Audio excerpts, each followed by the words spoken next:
Hello दोस्तों, जय श्री कृष्णा, राधे राधे। और एक बार फिर से स्वागत है आपका।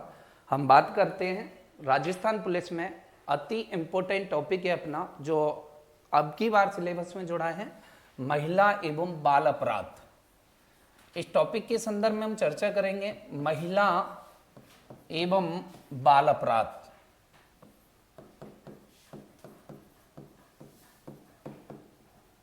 सबसे पहले हम बात करते हैं कि भाई महिला और बाल अपराध का वेटेज क्या है अपने राजस्थान पुलिस में। देखिए 10 प्रश्न यहाँ पर आएंगे।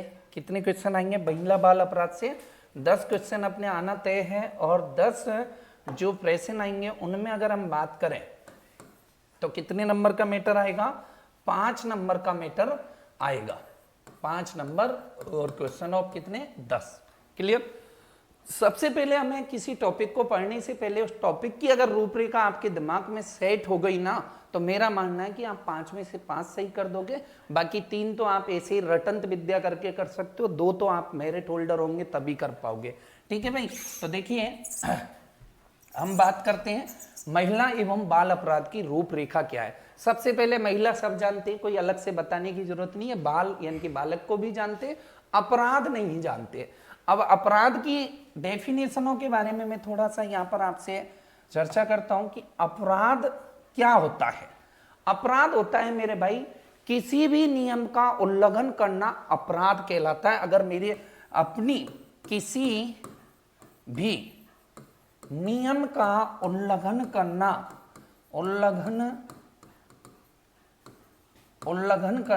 क्या कहलाता है? अपराध कहलाता है। लेकिन इसमें कंडीशन फॉलो होंगी। अगर आपने किसी समाज के नियम का उल्लंघन किया, समाज के नियम का उल्लंघन किया, तो कैसा अपराध हो गया दोस्तों? सामाजिक अपराध हो गया।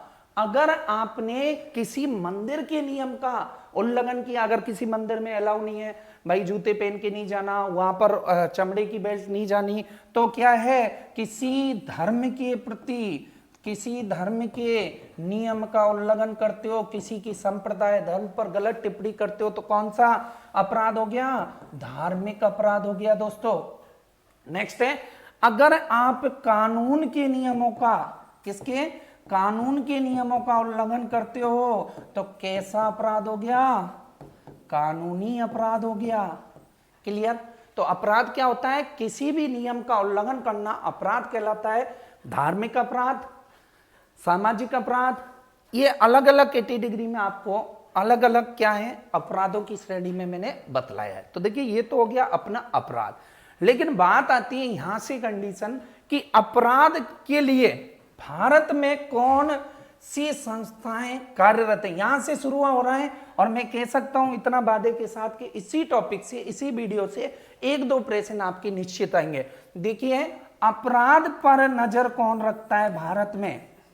तो भारत में अपराध पर नजर रखता है दोस्तों, जब भी आप एफआईआर करवाते हो, अपनी एफआईआर दर्ज होती है, तो भारत देश के कोई से राज्य में, कोई से जिले में, कोई से थाने में यहां पर लिखा रहता है उस एफआईआर पर एनसीआरबी क्रमांक, अर्थात नेशनल क्राइम रिकॉर्ड ब्यूरो।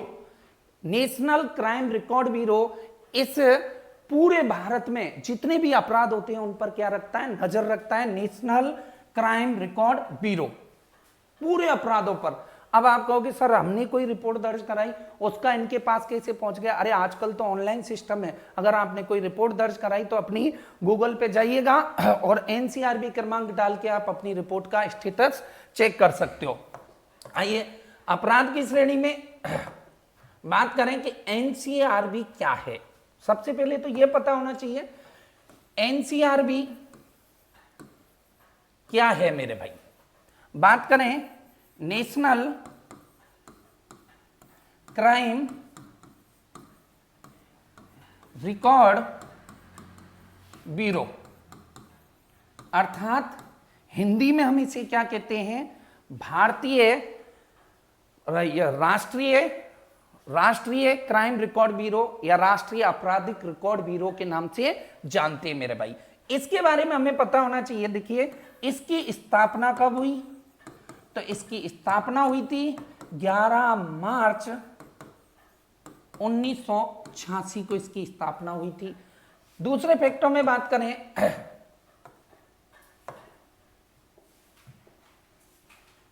स्थापना कंप्लीट हो गई। काम क्या करता है? भारत में अपराध पर नजर रखता है। दोस्तों काम क्या करता है? ये एनसीआरबी काम क्या करता है? भारत में सभी आपराधिक श्रेणियों पर नजर रखता है एनसीआरबी। अगर आपकी व्हाट्सएप चैट खुल रही है, आपने देखे होंगे बहुत सारे अभी सुशांत सिंह राजपूत की जब मृत्यु हुई थी तो उसमें आप न्यूज़ों में देखते हो कि एनसीआरबी ने ये स्टेटस दिया, ये दिया, तो ये सब रिपोर्टों पर ये नजर रखता है। नेक्स्ट फैक्ट है, इसका मुख्यालय कहां पर है? तो देखिए इसका मुख्यालय जो है नई दिल्ली में है मेरे भाई। कहां पर है? इसका मुख्यालय नई दिल्ली में है। और वर्तमान में इसके अध्यक्ष कौन है? अगर ये पूछ ले वर्तमान में इसके अध्यक्ष कौन है, तो रामफल पवार। वर्तमान में रामफल पवार इसके अध्यक्ष हैं। इससे पहले कौन थे? आर रंजन। इससे पहले इसके जो अध्यक्ष थे वो थे आर रंजन। आप कहोगे सर हम तो महिला बाल अपराध पढ़ने वाले थे, लेकिन ये चीजें क्यों पढ़ रहे? अरे यही तो कनेक्टिविटी आएगी, ये बनाएंगे वहां एक्ट आईपीसी की धाराएं, तो पहले ये पढ़ना जरूरी है। ठीक है, तो इसके वर्तमान अध्यक्ष कंप्लीट हुआ। इससे पहले आर रंजन था, राजीव शर्मा रंजन। अब बात करते हैं कि चलो साहब नेशनल क्राइम रिकॉर्ड ब्यूरो का मैटर कंप्लीट हो गया। अभी नहीं हुआ। आप एक रिपोर्ट पढ़ते हो कि बताइए एनसीआरबी रिपोर्ट 2018 के अनुसार भारत में कुल कितने क्राइम हुए? Note down. यहां से भारत में कुल क्राइम हुए 57.9%। लेकिन कब? प्रति लाख का कितने हुए? प्रति लाख क्राइम हुए, प्रति 1 लाख जनसंख्या में 2018 में भारत में कितने क्राइम हुए दोस्तों?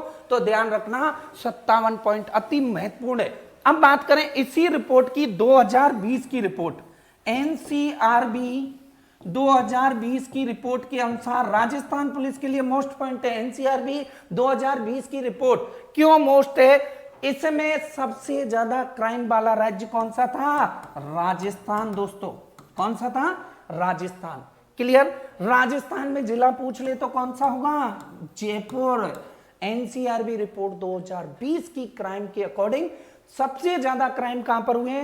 भारत में राजस्थान में, और जिला पूछ ले जयपुर। बाई चांस ये पूछ ले रिपोर्ट 2018 के अनुसार महिला क्राइम कितने हुए हैं, तो ये भी मोस्ट रखता है। 10.6% महिला क्राइम हुए 2018 की रिपोर्ट के अनुसार। तो आपको एनसीआरबी का पूरा फैक्ट क्लियर करना है। मेन चीजों पे बात करूंगा, ज्यादा रामायण नहीं। यहीं से आज के सेशन से 2 प्रश्न आपके कंफर्म मान लो। ठीक है भाई, ये हो गई एनसीआरबी। अपराध की पूरी डेफिनेशन बता दी। कौन नजर रख रहा है? NCRB national crime record bureau. स्थापना 11 मार्च 1986, नई दिल्ली मुख्यालय। वर्तमान अध्यक्ष कौन है? रामफल पवार। और इससे पहले कौन थे? आर रंजन। अब आ जाइए भाई, अपराध कोई करेगा तो हमारे यहां पर है इंडियन पीनल कोड। कोर्ट नहीं बोलना, कोड। इंडियन पीनल कोड मेरे भैया, इसका पूरा मैटर तुम्हारे महिला और बाल अपराध में ही है। Indian penal code. ठीक है, इंडियन पीनल कोड भारतीय दंड संहिता। क्या है? भारतीय दंड संहिता। तो दोस्तों क्या आईपीसी है, क्या इंडियन पीनल कोड है, इसके संदर्भ में, क्योंकि इनसे काम पढ़ने वाला है। आईपीसी की धारा 354 क्या कहती है? किसी भी महिला को लज्जित करने के लिए आपने बाह्य बल या आपराधिक बल का प्रयोग किया तो आईपीसी की धारा 354 के तहत आपको 1 वर्ष की सजा, 50,000 जुर्माने, अगर आप नौकरी हो तो वेतन वृद्धि रोक दी जाएगी या नौकरी से हटा दिया जाएगा। तो ये क्या है? आईपीसी की धाराओं का मैटर है। तो चलिए थोड़ा जानते हैं आईपीसी की धारा के संदर्भ में। आईपीसी का इतिहास जानना जरूरी है। बात करते हैं आईपीसी के बारे में। तो देखिए मेरे भैया, भारत में क्या हुआ? 1857 की क्रांति हुई और इस क्रांति के बाद क्या हुआ, भारत का शासन ब्रिटिश क्राउन के हाथों में चला गया, यानी कि अब भारत का शासन कौन संभालेगी, EIC, ईस्ट इंडिया कंपनी नहीं, सीधा ब्रिटिश क्राउन के पास। अब भाई ब्रिटिश क्राउन संभालेगा 1857 की क्रांति के बाद। तो ध्यान रखना, यहां से फैक्ट ऑफ पॉइंट ये बनता है कि जब ब्रिटिश क्राउन ने शासन संभाला तो ब्रिटेन का ही शासन हमारे यहां लागू हुआ। तो इतिहास में अगर प्रेसिन पूछ ले कि IPC की धारा, भारतीय दंड संहिता कब लागू हुई, तो 1857 की क्रांति के बाद। लेकिन इससे पहले भारत में सर्वप्रथम IPC की धारा के संदर्भ में उल्लेखित प्रमाणों में अगर हम बात करें तो दोस्तों, स्वतंत्रता से पहले कितनी IPC के कानून बने, कितने IPC के कानून बने।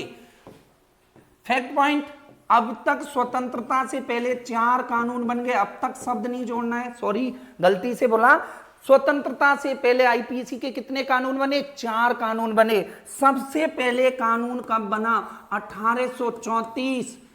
1834 में पहली बार भारतीय दंड संहिता का कानून बना दोस्तों।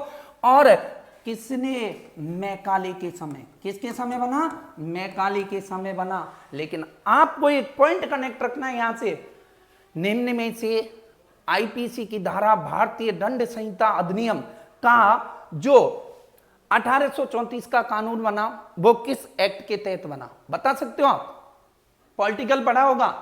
1833 चार्टर एक्ट के तहत, 1833 चार्टर एक्ट के तहत बना दोस्तों। क्लियर। तो IPC की धारा 1834 मैकाले।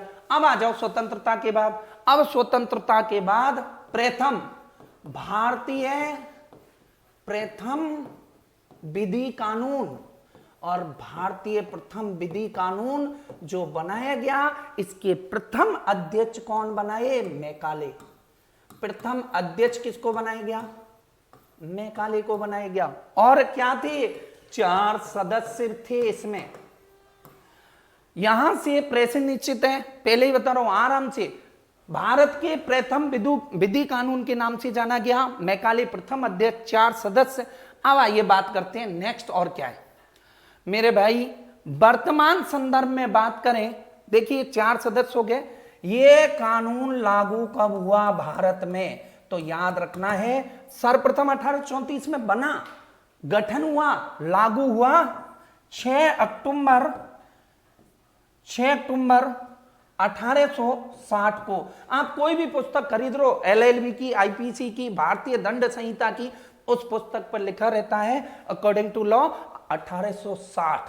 क्लियर। तो 6 अक्टूबर 1860 को क्या हुआ, लागू हुआ। लेकिन प्रभावी रूप से कब लागू हुआ, प्रभावी रूप से कब लागू हुआ, प्रभावी रूप अर्थात पूर्ण रूपेण कब लागू हुआ, तो याद रखना है 1862 में पूर्ण रूपेण, जनवरी 1862 में पूरे भारत में पूर्ण रूपेण यह कानून लागू हुआ था। क्लियर। नेक्स्ट बात करते हैं इसी संदर्भ में कि भाई यहां आगे इतिहास तक आगे चलो, वर्तमान कंडीशन जान लेते हैं। वर्तमान कंडीशन में अगर हमसे पूछ ले कि बताइए वर्तमान में भारत में कितनी IPC की धाराएं हैं, प्रेजेंट पूछ लिया, कितनी IPC की धाराएं, इंडियन पिनल, याद रखना है 511 धारा वर्तमान में IPC की धाराएं हैं। क्लियर। इंडियन पिनल कोड की कितनी धाराएं, 511 धाराएं मेरे भाई। दूसरे फैक्ट पर बात करते हैं कि मेरे भैया कहां लागू होता है IPC, भारत में कहां लागू होता है और कहां नहीं होता। फैक्ट ऑफ पॉइंट है, कहां लागू होता और कहां नहीं लागू होता। तो लागू तो पूरे भारत में होता है, लेकिन अक्टूबर 2019 से पहले जम्मू कश्मीर में लागू नहीं होता था। जम्मू कश्मीर से धारा 370 हटने के साथ ही सब जगह इंडियन पिनल कोड लागू हो गया। कहां नहीं होता, भारत की सेना पर लागू नहीं होता, जल सेना, थल सेना, स्थल सेना, किसी भी सेना पर IPC की धारा लागू नहीं होती। क्यों नहीं होती? अरे अलग से कानून है उनके। अब आप कहोगे सर पुलिस पे होती है क्या? नहीं, पुलिस पर होती है। पुलिस कोई सेना नहीं है, पुलिस अपना आंतरिक गृह, तो इसलिए पुलिस पर आईपीसी की धारा लगना निश्चित है दोस्तों। तो आईपीसी की वर्तमान धारा 511 पूरे भारत में लगेगी। अक्टूबर 2019 के तहत जम्मू कश्मीर में भी 300 धारा, वो 370 हटने के साथ ही लग गई और सेना पर लगेगी। सेना पर नहीं लगेगी, बाकी भारत में तीनों सेनाओं को छोड़कर अन्य किसी भी सेना पर लग जाएगी, पुलिस हो, आईटीबीपी, कोई भी हो, ठीक है ना। नेक्स्ट बात करते हैं। मैंने कहा भारत में वर्तमान में आईपीसी की धारा कितनी है? 511। यहां से एक और फैक्ट पूछ लिया आपको कि बताइए वर्तमान में आईपीसी के कितने विधि कानून बन गए? कितने विधि कानून बन चुके हैं? तो दोस्तों याद रखना वर्तमान में 21 विधि कानून बन चुके हैं आईपीसी के। कितने? 21 विधि कानून बन चुके हैं। लेकिन इसी के साथ एक और फैक्ट याद रखना है। कौन सा फैक्ट है? कि 22वां आईपीसी विधि कानून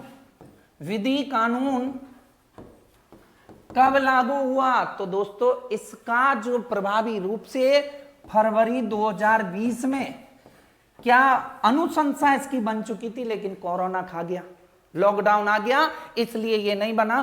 पूछ सकता है आपसे, बताइए आईपीसी की धारा में कितने कानून है? 21।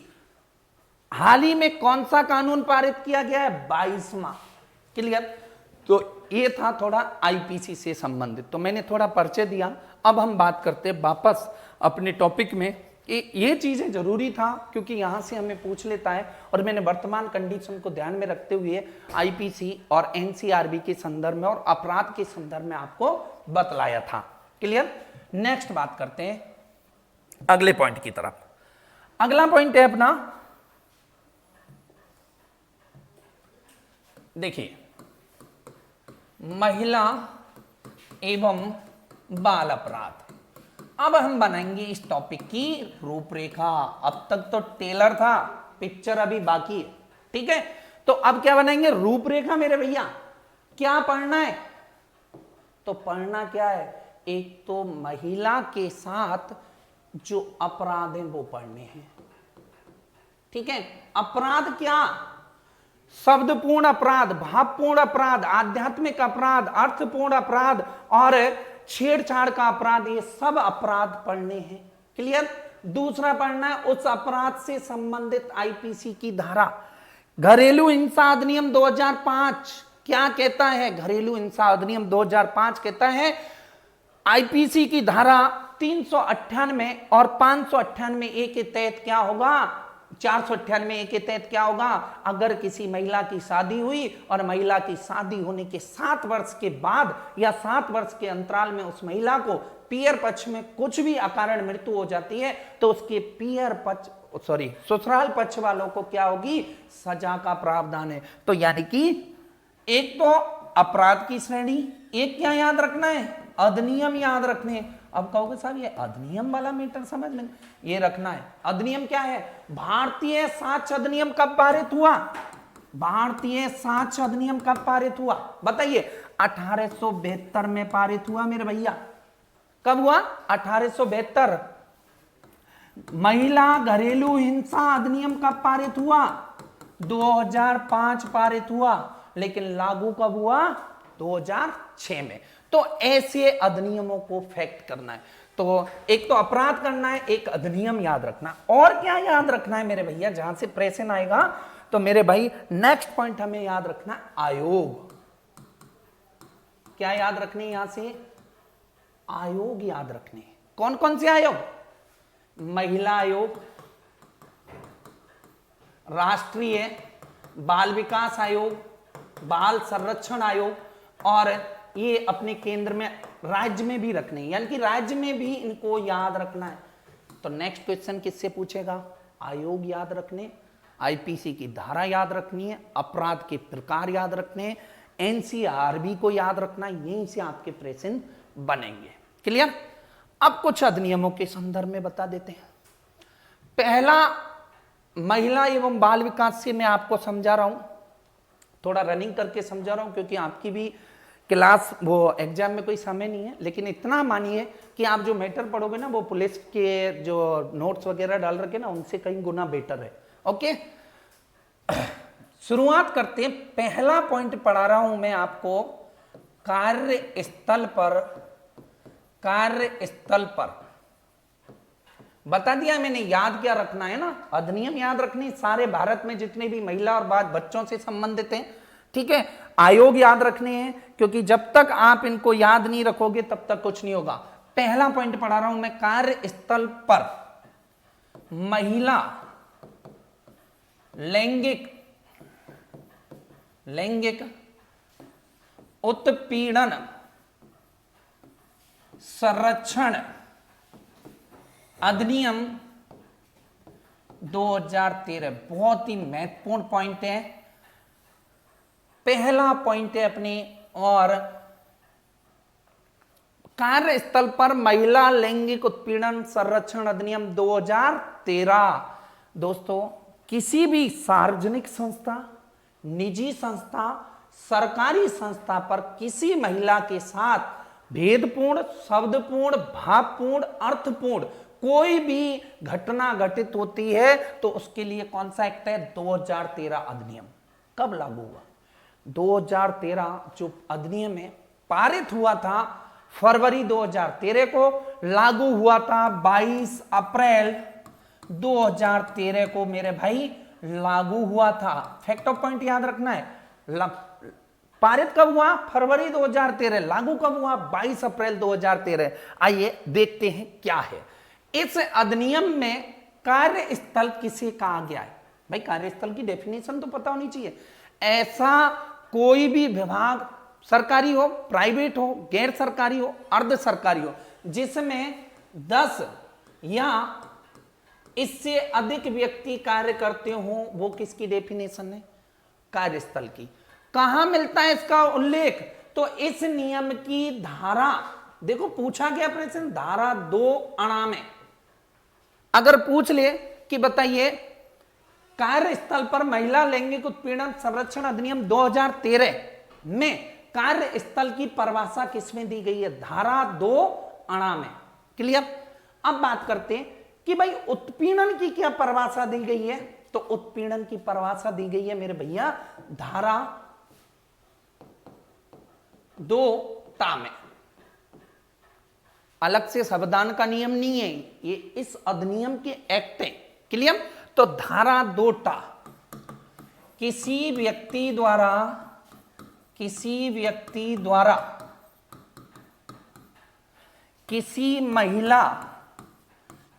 महिला को लज्जित करना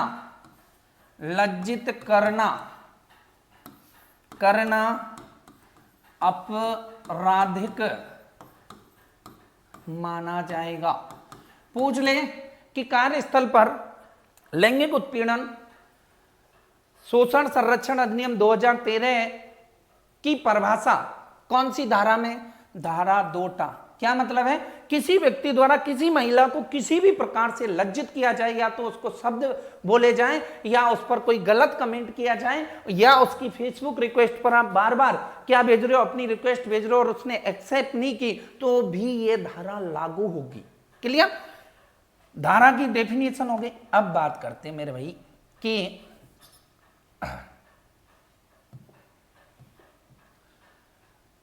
अपराध, मानिए कि कोई संस्था है, जैसे कि यहां हुआ अपराध, ठीक है, हम वो भी पढ़ेंगे, इंडियन पिनल कोड आईपीसी की धाराएं भी पढ़ेंगे, आराम से फैक्ट ऑफ पॉइंट पे जानेंगे, सारे सबूतों को मद्देनजर रखते हुए हम सारे फैक्ट जानेंगे। जैसे कि कोई महिला है, कोई संस्था में कार्य करती है, और उसके साथ कौन कौन से अपराध श्रेणी में आएंगे, तो आप रख सकते हो शब्दपूर्ण, अर्थपूर्ण,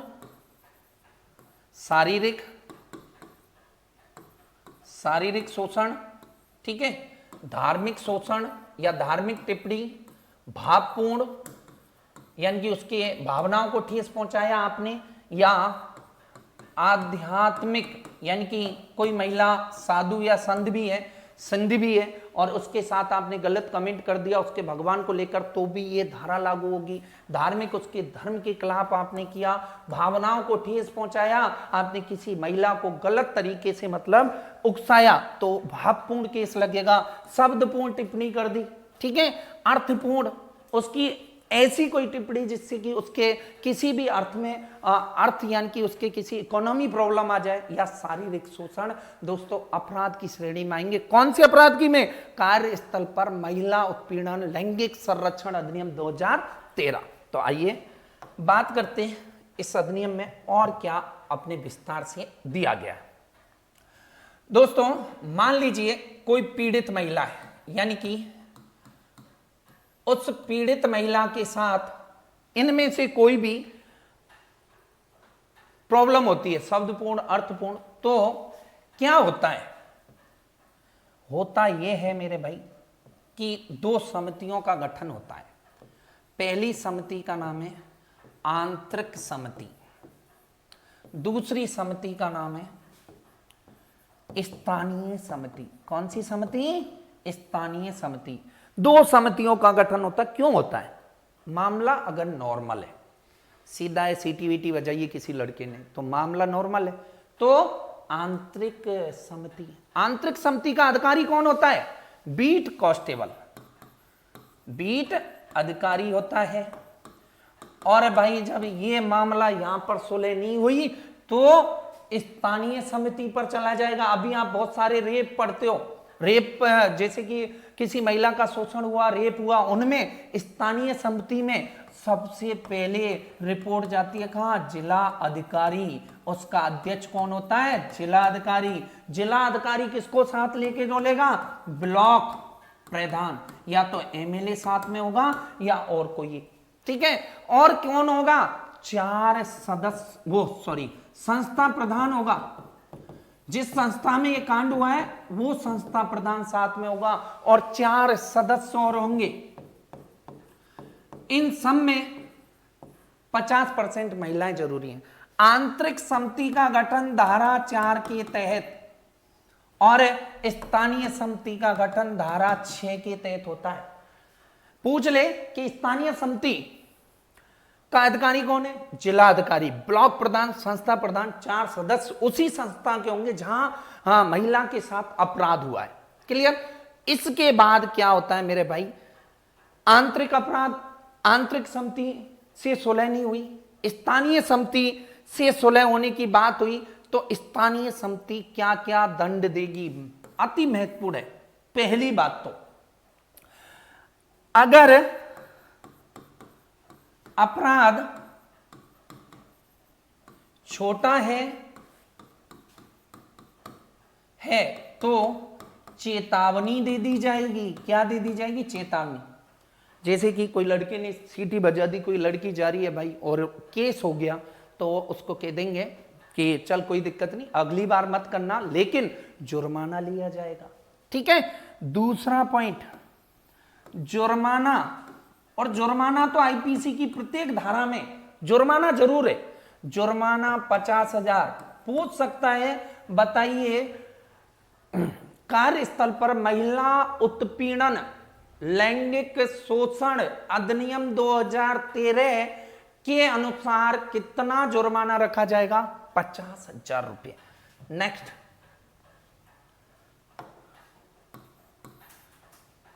अपराधी की वेतन वृद्धि रोक दी जाएगी। मेरे भैया क्या कर दिया जाएगा? उस अपराधी की वेतन वृद्धि पर रोक लगा दी जाएगी। नेक्स्ट पॉइंट, चौथा पॉइंट क्या है मेरे भाई? उस अपराधी को नौकरी से भी निकाला जा सकता है। नौकरी से निकाला जा सकता है। मींस फैक्ट रखने 4। कार्यस्थल पर महिला उत्पीड़न लैंगिक अधिनियम 2013 के अनुसार क्या सजा के प्रावधान है? तो छोटा है तो चेतावनी दे देंगे अपराध, जुर्माना 50,000 रुपये भरना है, अपराध की वेतन वृद्धि रोक दी जाएगी अपराधी की, और नौकरी से भी निकाला जा सकता है। अब मेरे भैया ये तो हम बात कर रहे हैं समितियों की, ये इनसे कुछ नहीं हुआ। और पीड़ित महिला इन समितियों के, यानी कि पीड़ित महिला इन समितियों के किसी भी निर्णय से क्या नहीं है, संतुष्ट नहीं है, तो वो क्या करेगी? जब पीड़ित महिला संतुष्ट नहीं होती है, पीड़ित महिला समिति के निर्णय से संतुष्ट नहीं होती है, तो उस पीड़ित महिला को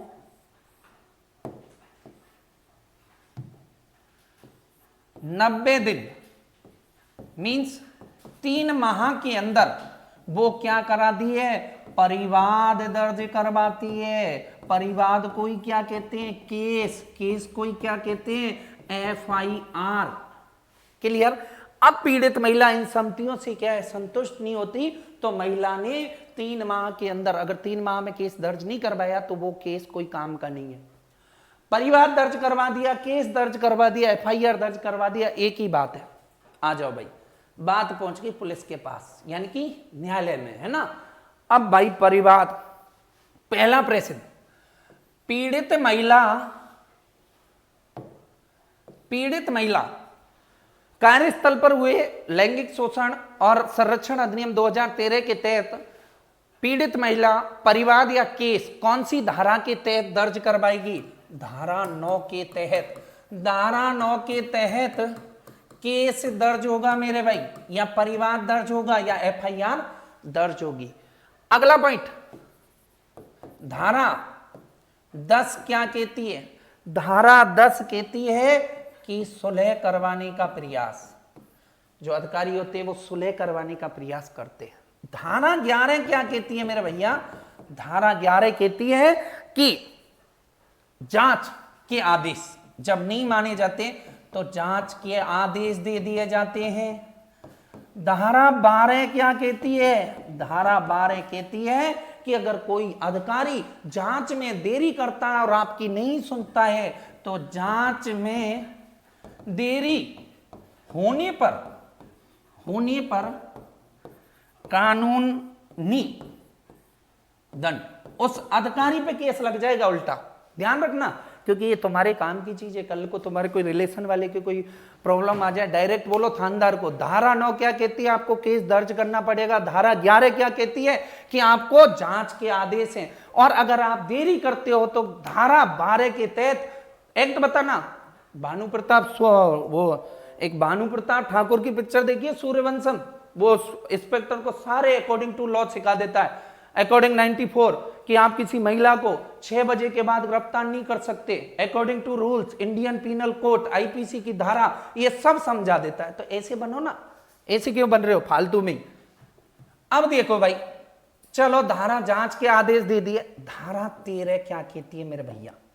धारा 13 कहती है कि रिपोर्ट पेश की जाए, धारा 13 के अकॉर्डिंग। अब रिपोर्ट पेश हो गई। धारा 14, धारा 14 के तहत अब आ जाएंगे हम कहां? IPC की धाराओं पर, क्योंकि अब दंड मिलना निश्चित हो गया। बहुत प्रयास कर लिया अपराधी को बचाने का। अब आ जाते हैं हम, क्या क्या दंड मिलेंगे, कौन कौन सी IPC की धाराएं इसमें लागू होंगी। धारा 354, धारा 354 ब्रैकेट 1, धारा 354 ब्रैकेट 2, धारा 354 ब्रैकेट 3, धारा 354 ब्रैकेट 4, धारा 354 धारा 509। ये मोस्ट है। आपको सर इतनी धाराएं हम तो याद नहीं रख सकते, तो मतलब वो पुलिस में मेरी तरफ से नहीं रख सकते, तो क्योंकि एक प्रश्न यहीं से आना निश्चित है। पहले ही बता दिया, अधिनियम पूछेगा, अपराध की श्रेणी पूछेगा, एनसीआरबी के बारे में पूछेगा, आईपीसी की धारा प्रत्येक एक्ट से पूछेगा। तो जानते हैं एक एक धारा के बारे में मेरे भैया, देखते हैं कौन सी धारा क्या कहती है। अब सजा का प्रावधान है 354 धारा आईपीसी इंडियन पिनल कोड के तहत 354 क्या कहती है, किसी कार्यस्थल पर, पहले तो डेफिनेशन सुन लो, किसी महिला की लज्जा भंग करना, और महिला की लज्जा भंग बाह्य आपराधिक रूप से उस महिला की लज्जा भंग करते हो आप, आपराधिक रूप से कैसे, शब्दपूर्ण, भावपूर्ण, अर्थपूर्ण, धार्मिक रूप से, भावनात्मक और आध्यात्मिक किसी भी लज्जा को भंग करते हो तो 354 के तहत कम से कम सजा 1 वर्ष की है मेरे भैया, और अधिक से अधिक सजा अधिक 5 वर्ष। पहले ही बोल चुका हूं आईपीसी की प्रत्येक धारा में जुर्माना जरूर है, क्लियर। तो महिला 354 के तहत, अब आपके दिमाग में आ रहे हो सर ये लज्जा बार बार कर रहे हो, लज्जा भंग कर रहे हो। लज्जा भंग, किसी भी लड़की को आप गलत कमेंट करते हो, या किसी भी लड़की को आप जाते हुए किसी अंग को टच करते हो, ठीक है, तो बाह्य आपराधिक जबरदस्ती श्रेणी में जो भी क्या कौन सी धारा लगेगी, 354 के तहत आपको 5 वर्ष की सजा हो सकती है, 1 वर्ष का जुर्माना हो सकता है। नेक्स्ट धारा 354(1) इंडियन पिनल कोड 1 क्या कहता है, किसी भी महिला, किसी महिला की लज्जा आपराधिक या जबरदस्ती करना, इसके तहत धारा 354(1) के तहत रूल्स दिए गए हैं 4। कौन कौन से मैं बता देता हूं, 4 रूल्सों में बात करें। पहला रूल्स शारीरिक संबंध या अग्रगामी क्रियाएं, अगर किसी लड़की के साथ आप शारीरिक संबंध बनाने के लिए उसके साथ जबरदस्ती करते हो, या उस लड़की को शारीरिक संबंध बनाने के लिए आप प्रेरित करते हो, तो इंडियन पिनल कोड 354(a) अग्रामी क्रियाएं करते, क्लियर। दूसरा पॉइंट है साहित्य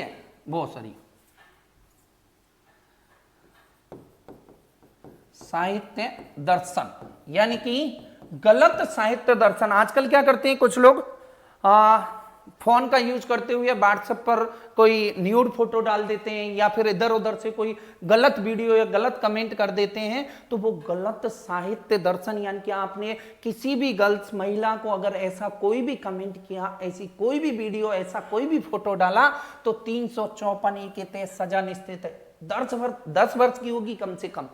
तीसरा पॉइंट अभद्रपूर्ण टिप्पणी, अगर आपने किसी पर अभद्र टिप्पणी करते हो, कोई महिला जा रही है गलत कमेंट कर दिया, या फेसबुक पर आपने उसके फोटो पर गलत कमेंट कर दिया, ज्यादातर कमेंट इंस्टाग्राम पर कर दिया, या कोई भी ईमेल आईडी, हैक आईडी, कोई भी आईडी को आप हैक करते हो, गलत कमेंट करते हो, 354(1) की एक धारा। मैं आपको ये इसलिए नहीं बता रहा हूं, इसलिए बता रहा हूं क्योंकि आपको जागरूक होना, अपराध नहीं करना। तुम्हारे अंदर भय बैठेगा, किसी को फेसबुक रिक्वेस्ट भेजने से पहले 10 बार सोचोगे कि कहीं उसके, अगर उस लड़की को पता हुआ कि धारा लग जाएगी 354(1) और किया कुछ नहीं, 1 सेकंड का खेल था, बस इंस्टा पर क्या है बढ़िया सा कमेंट दिल लिख के देख लेना, ज्यादा बड़ी बात है तो वो तो क्या है, लड़कियां सीधी होती हैं जो कोई कुछ नहीं कहता, नहीं बाकी तो हालत खराब हो जाती है, ठीक है। तो अभद्र अगर आप टिप्पणी करते हो तो 354(a). दोस्तों इस प्रकार मैंने पहला फैक्ट आपको कंप्लीट कराया महिला एवं बाल अपराध का, और इसी के साथ अपन बात करेंगे नेक्स्ट सेशन में। जब तक के लिए धन्यवाद सभी को। जय श्री कृष्णा, राधे राधे, हंसते रहिए, मुस्कुराते रहिए।